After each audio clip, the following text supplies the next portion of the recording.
Perkenalkan, nama saya Nisa Purnamasari dengan NIM C0E0224042. Di sini saya akan menjelaskan tentang stelsel dalam pemungutan pajak, kendala dalam pemungutan pajak, bentuk perlawanan pajak, pihak yang terkait dalam perpajakan dan pengelolaan pajak.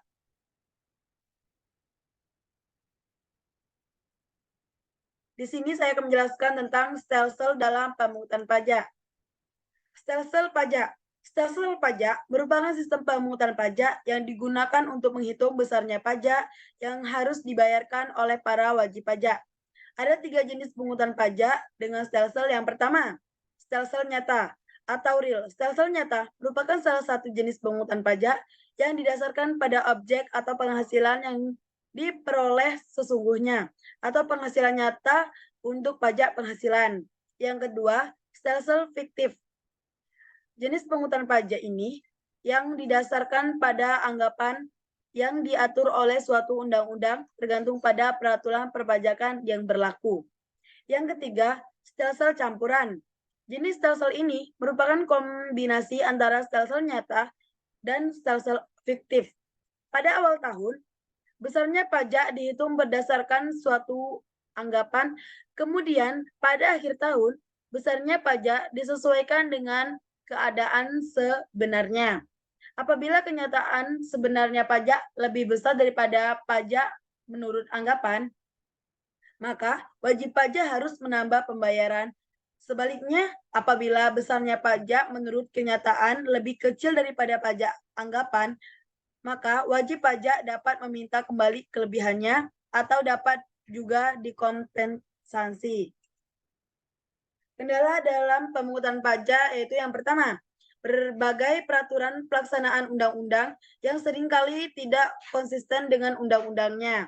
Yang kedua, berkurangnya pembinaan antara pajak daerah dengan pajak nasional. Yang ketiga, database yang masih jauh dari standar internasional. Yang keempat, lemahnya penegakan hukum terhadap kepatuhan membayar pajak bagi penyelenggara negara. Dan yang terakhir, kelima, kurangnya atau tidak adanya kesadaran masyarakat. Bentuk perlawanan pajak itu ada 2, yaitu perlawanan terhadap pajak tersebut sendiri. Dari yang pertama, perlawanan pasif. Perlawanan yang inisiatifnya bukan dari wajib pajak itu sendiri, tetapi terjadi karena keadaan yang ada di sekitar wajib pajak itu. Pemungutan pajak dan yang erat hubungan dengan struktur ekonomi suatu negara, perkembangan intelektual dan moral penduduk, dan dengan teknik pemungutan pajak itu sendiri. Yang kedua, perlawanan aktif. Perlawanan aktif ada perlawanan inisiatifnya berasal dari wajib pajak itu sendiri. Bentuknya untuk menghindari pajak atau mengurangi kewajiban pajak yang seharusnya dibayar. Bentuk perlawanan pajak.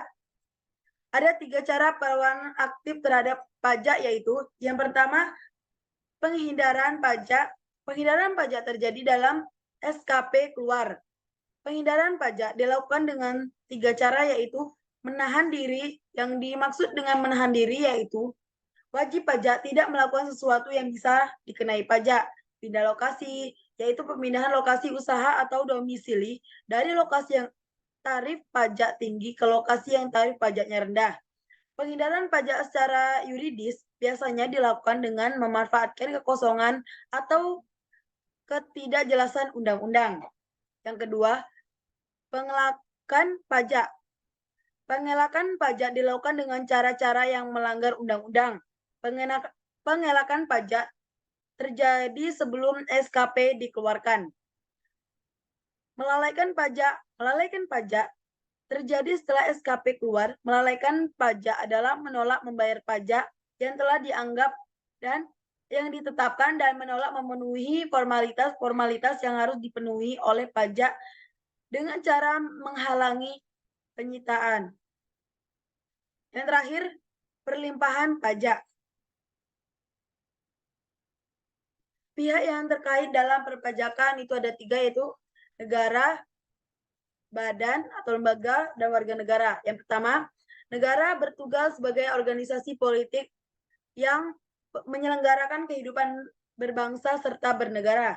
Dalam menjalankan fungsinya, negara membutuhkan dana untuk menjalankan kegiatan organisasi. Dan yang kedua, badan atau lembaga institusi adalah yang menjalankan kegiatan usaha sebagai pendukung bagi perekonomian suatu negara, baik milik negara ataupun milik swasta.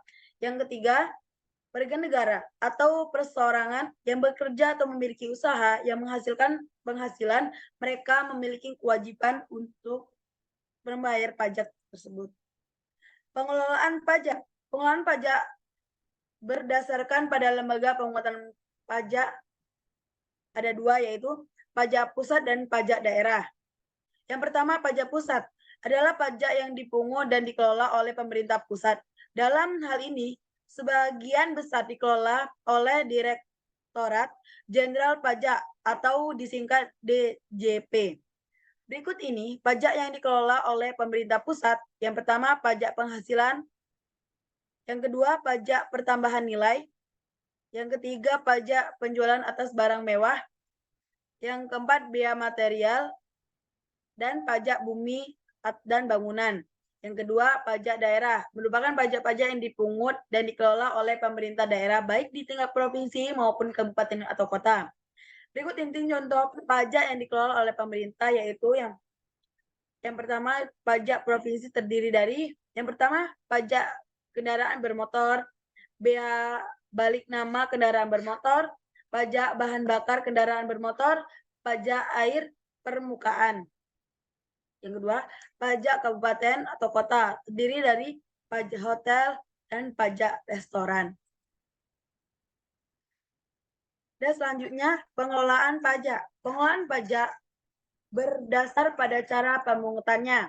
Yang pertama, pajak langsung adalah pajak yang bebannya ditanggung oleh wajib pajak dan tidak dapat dialihkan kepada orang lain.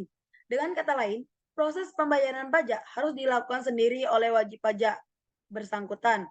Oleh anak, misalnya, tidak boleh mengalihkan pajak kepada orang tuanya. Begitupun seorang suami tidak boleh mengalihkan kewajiban pajaknya kepada istri. Kedua, pajak tidak langsung adalah pajak yang bebannya dapat dialihkan kepada pihak lain karena jenis pajak ini tidak memiliki surat ketetapan pajak.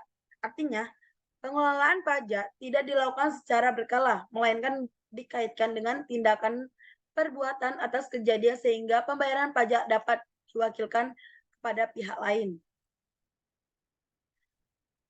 Dan ini pengelolaan pajak. Pengelolaan pajak berdasarkan pada sifatnya. Yang pertama, pajak subjektif adalah pajak yang terpangkal pada subjeknya, sedangkan pajak subjektif terpangkal kepada objeknya.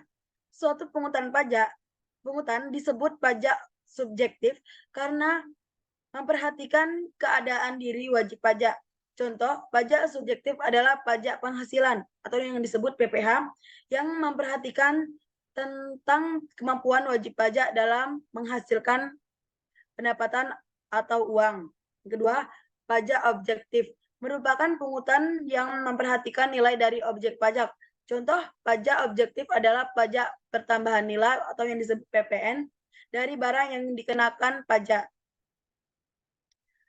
Sekian penjelasan dari saya mengenai pajak. Saya akhiri. Wassalamualaikum warahmatullahi wabarakatuh.